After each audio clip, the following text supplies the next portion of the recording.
Voitko kysyä valo-olennoilta, onko mulla lupa tehdä tätä dokumenttielokuvaa?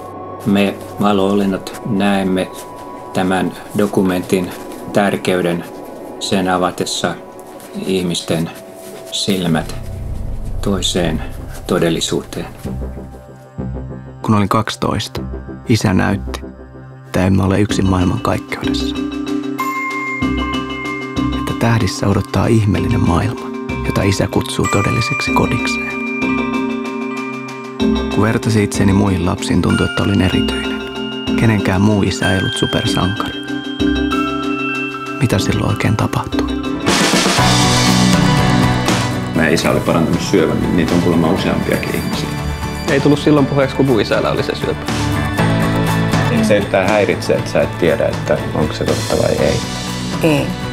On paljon asioita, joista minä en saa sanoa, onko se totta vai ei.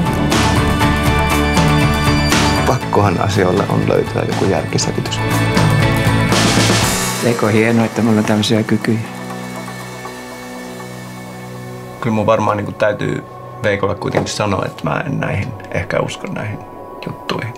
Niin sä et ole siis koskaan sanonut sille, että sä et usko?